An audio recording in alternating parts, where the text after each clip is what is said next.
Write a note on the territorial expansion of Mughal Empire during the reign of Akbar. During the reign of Akbar 1556 to 1605, the Mughal Empire saw significant territorial expansion, transforming it into one of the most extensive and powerful empires in Indian history. Akbar's military conquests and administrative strategies played a crucial role in this expansion. Here is an overview of the territorial expansion under Akbar's rule. Key conquests and territorial expansion. 1. Afghan territories.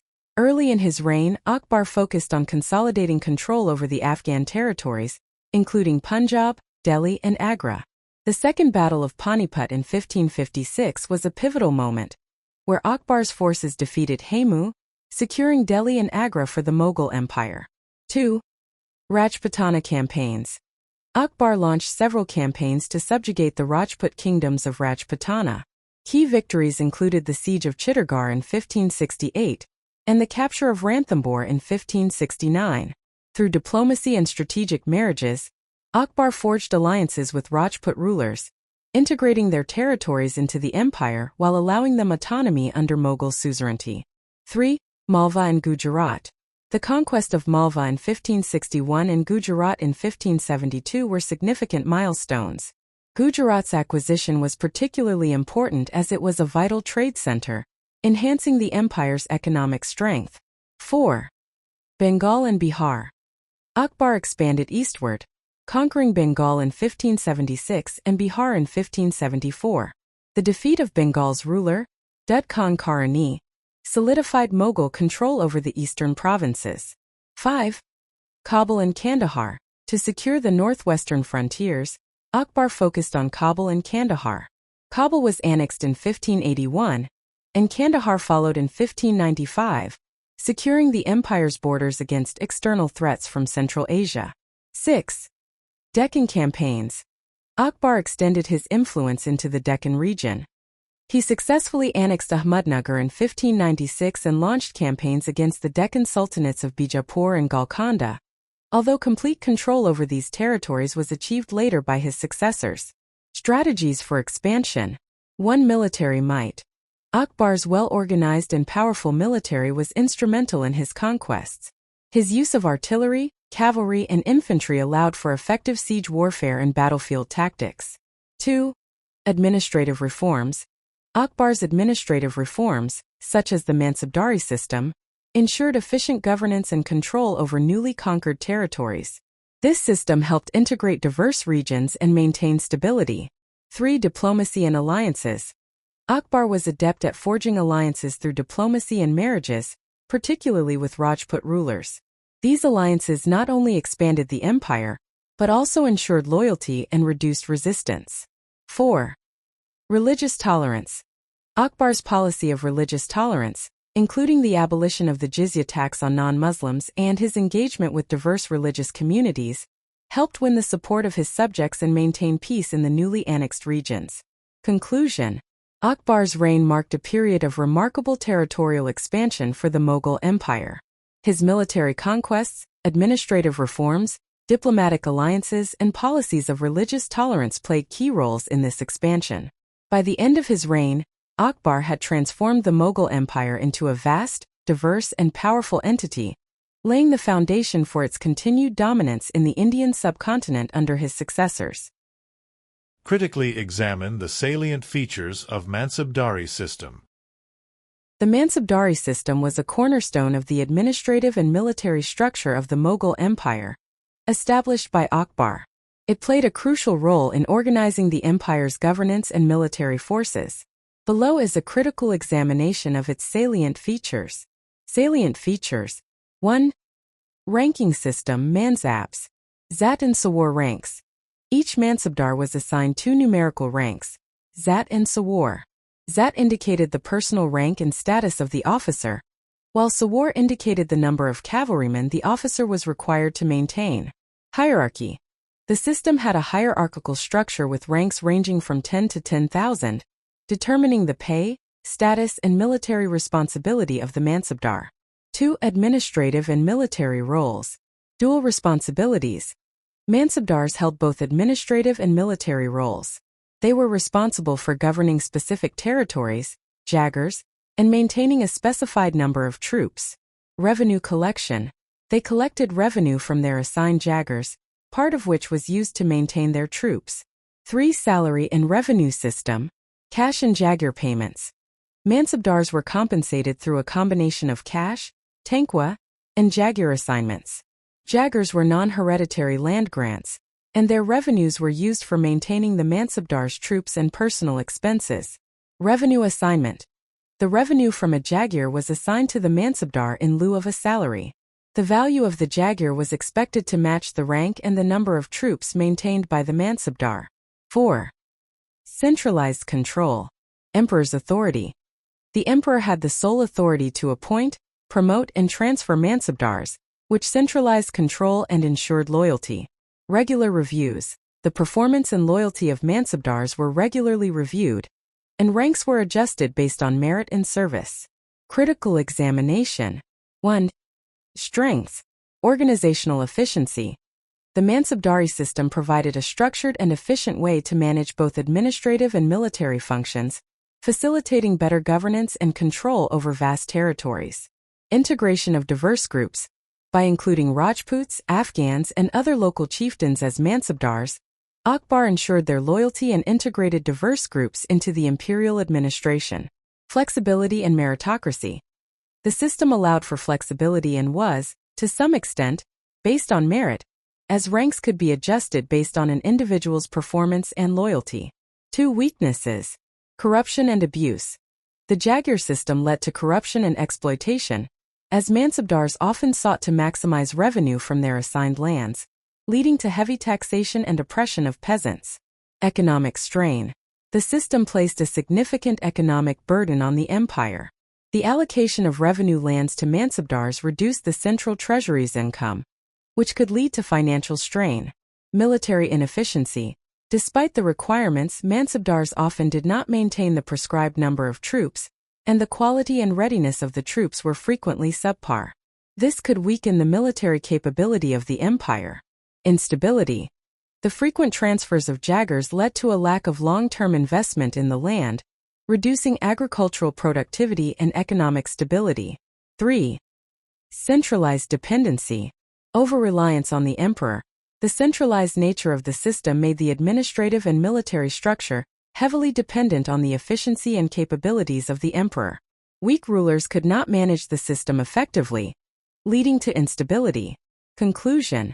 The Mansabdari system was a pivotal innovation that contributed significantly to the administrative efficiency and military organization of the Mughal Empire under Akbar. However, its inherent weaknesses, such as corruption, economic strain, and military inefficiency, posed significant challenges. While it facilitated the integration of diverse groups and centralized control, the system's dependence on the emperor's authority and the potential for abuse highlighted the need for continuous oversight and reform to sustain its effectiveness.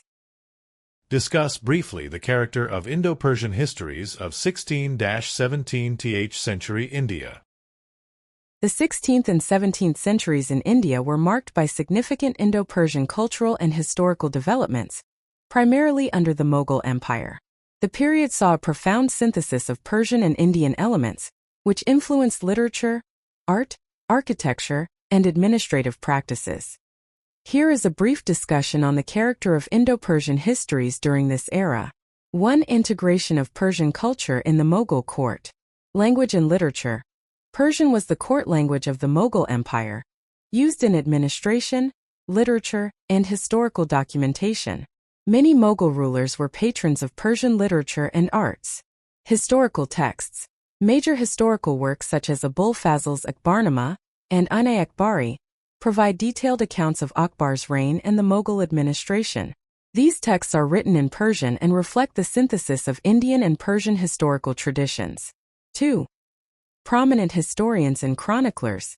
Abul Fazl, a key historian in Akbar's court, Abul Fazl authored Akbarnama and Ainai Akbari, which offer comprehensive insights into the administration, culture, and policies of Akbar's reign. Badiuni, another prominent historian, Badiuni wrote Muntakab-ut-Tawarik, which provides a critical perspective on Akbar's religious policies and his court's cultural life. Jahangir's autobiography, Tizakai Jahangiri, blends personal memoir with historical record, offering a unique view of his reign and the Mughal court. 3. Art and architecture. Mughal architecture. The architecture of this period reflects a blend of Persian and Indian styles. Iconic structures such as the Taj Mahal, Humayun's tomb, and Fatehpur Sikri showcase Persian influences in their design, ornamentation, and garden layouts. Miniature painting. The Mughal miniature painting style combined Persian techniques with Indian themes and colors. This art form flourished under emperors like Akbar and Jahangir, depicting court life, historical events, and portraits with intricate details. 4. Administrative reforms and Persian influence. Mansabdari system. The administrative system introduced by Akbar, known as the Mansabdari system, was influenced by Persian administrative practices. It structured the military and bureaucratic hierarchy of the empire. Revenue system. The land revenue system, particularly under Akbar, was developed with influences from Persian models of governance, which ensured efficient tax collection and management. 5. Cultural and religious syncretism. Din-i-Ilahi. Akbar's policy of religious tolerance and his attempt to create a syncretic religion, Din-i-Ilahi, reflect the blending of Persian and Indian religious and cultural ideas. Sufi influence. Persian Sufism significantly influenced Indian religious practices and thought. The interaction between Sufi saints and Indian traditions created a unique spiritual and cultural fusion. Conclusion. The Indo-Persian histories of 16th and 17th century India are characterized by a rich tapestry of cultural, administrative, and artistic synthesis. The Mughal Empire's embrace of Persian language, literature, and administrative practices, combined with Indian traditions, produced a unique and enduring legacy. This period not only enriched the cultural and historical narrative of India, but also laid the foundation for a composite culture that influenced subsequent generations. Discuss the emergence and development of the Nayaka Kingdoms between 16th to 17th century India. The Nayaka Kingdoms emerged in South India during the 16th and 17th centuries, following the decline of the Vijayanagara Empire. These kingdoms played a significant role in shaping the political, social, and cultural landscape of the region during this period. Here is a detailed discussion on their emergence and development. Emergence. 1. Decline of the Vijayanagara Empire. The Battle of Talikota in 1565 marked the decline of the Vijayanagara Empire. This pivotal battle saw a coalition of Deccan sultanates defeating the Vijayanagara forces, leading to the eventual fragmentation of the empire. With the central authority weakened, regional governors and military commanders, known as Nayakas, began to assert their independence and establish their own domains. 2. Rise of local leadership. The Nayakas were originally military commanders under the Vijayanagara rulers. As the empire weakened, these Nayakas seized the opportunity to establish independent rule over various regions.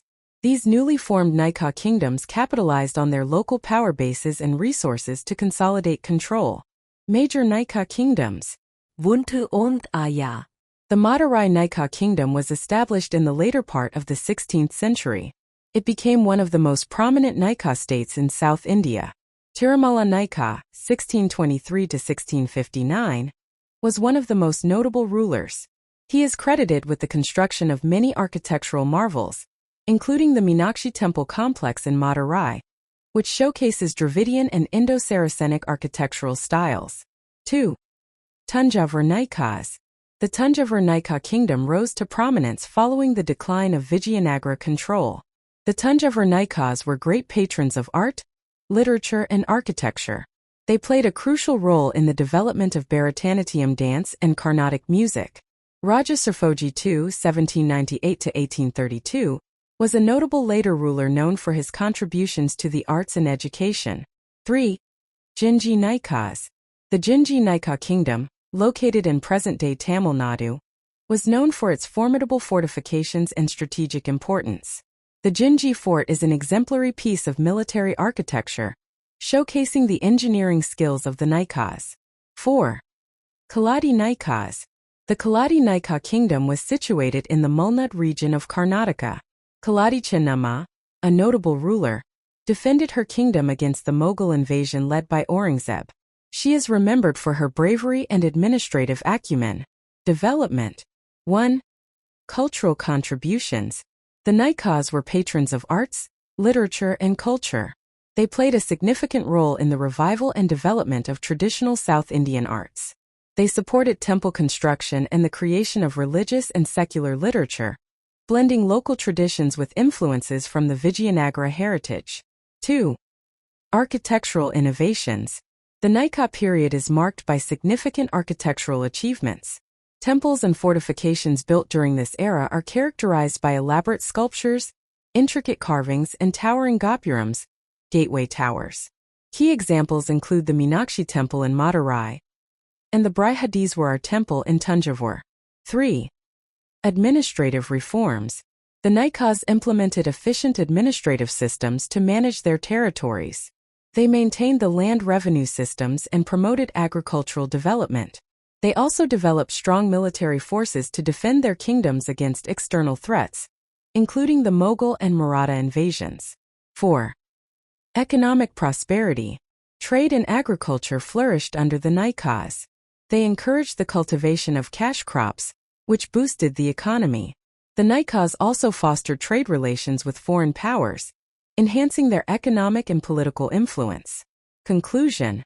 The emergence and development of the Nayaka kingdoms in the 16th and 17th centuries marked a significant phase in South Indian history.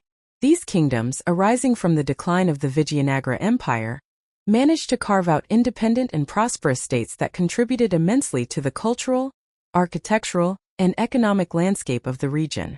Their legacy is evident in the rich artistic and architectural heritage that continues to be celebrated in South India today. Write a note on the Land Revenue Administration under the Mughals. The Land Revenue Administration under the Mughal Empire was a crucial aspect of the empire's administrative and economic structure. It was designed to efficiently manage and extract resources from the vast territories under Mughal control. Here is a detailed note on the Land Revenue Administration during the Mughal period. Structure and organization. 1. Survey and classification of land. Land survey. The Mughal administration conducted extensive surveys to assess land quality and productivity. This was a systematic process to ensure accurate revenue collection. Akbar's reign saw the introduction of detailed land surveys, especially under the guidance of Raja Todar Mal, his revenue minister. Land classification. Lands were classified based on their fertility and productivity. This classification helped in determining the appropriate revenue rates. Categories included fertile A, semi-fertile B, and barren C land. 2. Revenue assessment. ZAP system. Akbar introduced the ZAP system, where revenue was assessed based on the average produce of the land. This system used the average yield of crops to determine the amount of revenue payable, which was set as a percentage of the crop's value. Measurement and calculation. The revenue was often calculated as a share of the harvest. For instance, it could be 1/3 to 1/2 of the produce, depending on the land's fertility and local conditions. 3. Revenue collection. Direct collection. Revenue was collected directly from the cultivators. This method ensured that the revenue was collected at the source and minimized intermediaries. Revenue officials. The administration involved various officials such as the Diwan, revenue minister, Amil, revenue collector, and Patvari, village accountant, who were responsible for different aspects of revenue management. Major revenue systems. 1. Mansabdari system. Role of Mansabdars. Under the Mansabdari system, Mansabdars, military and administrative officials, were assigned land grants called jagirs. They were responsible for collecting revenue from these lands, which was used to maintain their troops and administrative functions. Revenue management. The Mansabdars managed the revenue collection and administration in their assigned jagirs. They were accountable to the central authority for the revenue generated. 2. Jagir system. Jagir grants. Jagirs were land assignments given to Mansabdars, nobility, and officials as part of their salary. The revenue from these lands was used to support their military and administrative duties. Non-hereditary. Jagirs were non-hereditary, meaning they could be reassigned or redistributed based on the ruler's discretion. This system ensured that officials remained loyal and motivated. Revenue reforms and innovations. 1. Akbar's reforms. Akbari. Akbar's revenue system was codified in the Akbari, which detailed the revenue assessments, land classification, and administrative practices. This work was compiled by Abu al-Fazl and provided a comprehensive view of the Mughal revenue system. Revenue fixed. Akbar implemented a fixed revenue rate system, which aimed to stabilize the revenue collection process and reduce the burden on peasants.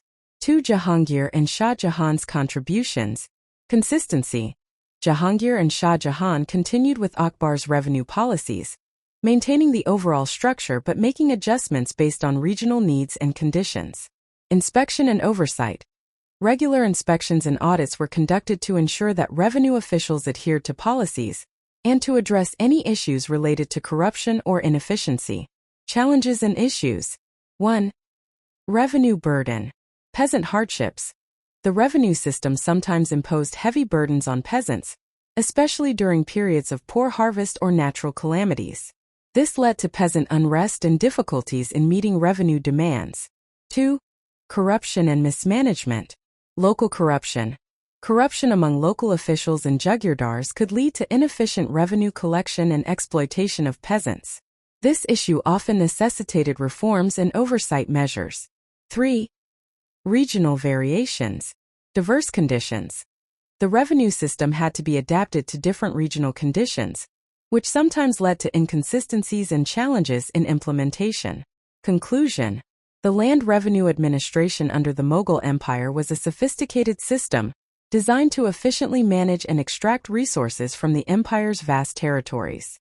Akbar's reforms, along with the Mansabdari and Jaghir systems, established a structured approach to revenue collection and administration.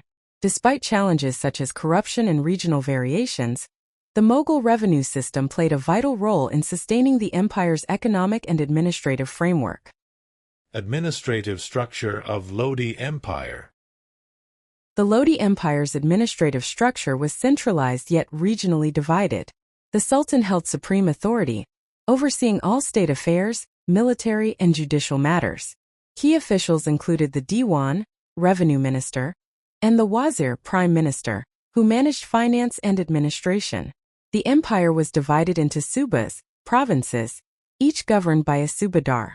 Regional administration involved revenue collection by shikdars and judicial matters handled by munsifs and qazis. Military command was managed by emirs, who oversaw regional defense. Lands were distributed as jagirs or iktas to nobles and military officers for efficient governance and revenue management. Composition of Mughal nobility.